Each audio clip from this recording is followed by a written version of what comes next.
कारल्याची भाजी कडू लागते म्हणून तुम्हीही टाळता का? मग हा व्हिडिओ शेवटपर्यंत नक्की पहा.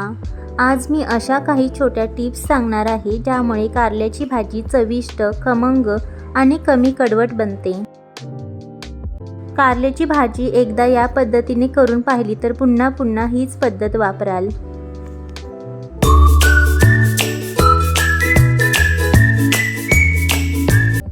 आज आपण फक्त कारल्याची भाजी कशी बनवायची तेच नाही तर कारले योग्य पद्धतीने कसे कापायचे हेही मी तुम्हाला दाखवणार आहे.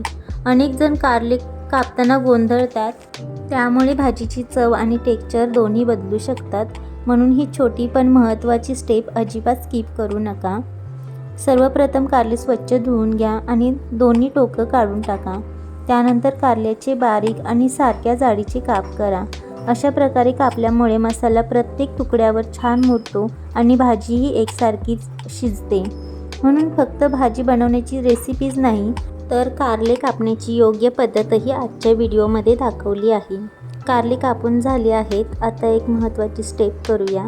ही स्टेप अनेकजण टाळतात, पण जर कारल्याचा कडवटपणा थोडा कमी करायचा असेल तर त्यासाठी याच्यातील ज्या सर्व बिया आहेत त्या काढून टाकायच्यात. त्यामुळे कारल्याची चव अधिक छान लागते आणि भाजी खूप स्वादिष्ट बनते. अशा छोट्या छोट्या टिप्सही भाजी बनवताना खूप महत्त्वाच्या असतात. बऱ्याचदा साहित्य तेच असते पण ती करण्याची पद्धत वेगळी असते, त्यामुळे भाजीची चव असते ती वेगळी लागते.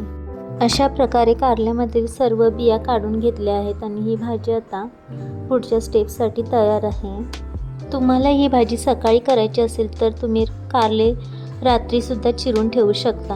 कारले पातळ चिरून झाल्यानंतर त्याचा कडवटपणा कमी करण्यासाठी 2-3 तास पाण्यात भिजवून ठेवा.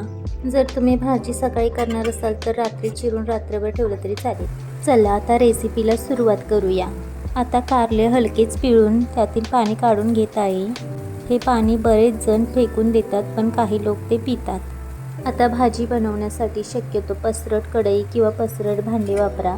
यामुळे कारले एकमेकांवर जास्त चढत नाहीत, वाफ आतमध्ये साचत नाही आणि भाजी पानसट होत नाही.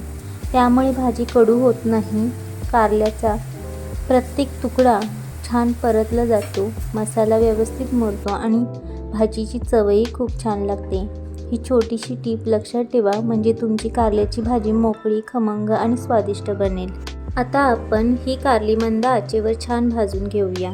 कारली भाजायला ठेवलेली आहेत, तोपर्यंत आपण फोडणीची तयारी करून घेऊया. कारल्याचा रस किंवा पाणी पारंपरिक पद्धतीने रक्तातील साखर नियंत्रणात ठेवण्यास मदत करते, पचनाला सहाय्य करणे आणि शरीराला अँटीऑक्सिडंट्स मिळवून देणे अशा फायद्यांसाठी ओळखले जाते. मात्र हे सर्वांसाठी योग्य असेलच असे नाही. विशेषतः मधुमेहांची औषधे घेत असल्यास, गर्भवती असाल किंवा इतर आरोग्याच्या तक्रारी असतील तर डॉक्टरांचा सल्ला घेऊनच कारल्याचा रस किंवा हे पाणी प्या. कारले भाजत असताना मध्ये मध्ये हलवत राहा आणि हलवून झाल्यानंतर तव्यावर पसरवून ठेवा. कारल्याची भाजी बनवण्यासाठी लागणारे साहित्य काय आहे ते पाहूया. 2 मोठे चमचे तेल, छोटा 1 चमचा जिरे, 1 चमचा लाल तिखट, 1 चमचा हळद, 1 चमचा किचन किंग मसाला, 1 छोटा चमचा मॅगी मॅजिक मसाला घेतला आहे. मॅजिक मसाला वापरल्यावर चव छान लागते. इथे मी 1 मोठा कांदा बारीक चिरून घेतलेला आहे. कारल्याच्या भाजीत जास्त कांदा घातला की भाजी कमी कडू लागते. मोठ्या आकाराची पातळ चिरलेली 4 कारली आणि चवीनुसार मीठ. पहा, कारली छान भाजून झाली आहेत. आता ही एका ताटात काढून घेऊया. अशा प्रकारे आधी कारली भाजून घेतल्यामुळे त्याचा कडवटपणा काही प्रमाणात कमी होतो आणि नंतर मसाल्यात परतल्यावर प्रत्येक तुकड्यावर मसाला छान मुरतो.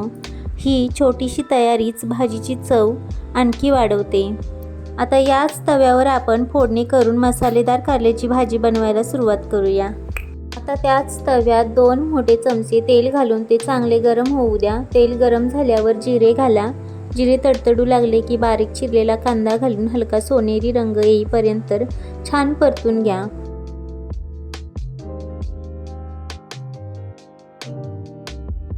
यामध्ये लाल तिखट, आता हळद, किचन किंग मसाला आणि घाटी मसाला घालून काही सेकंद परता.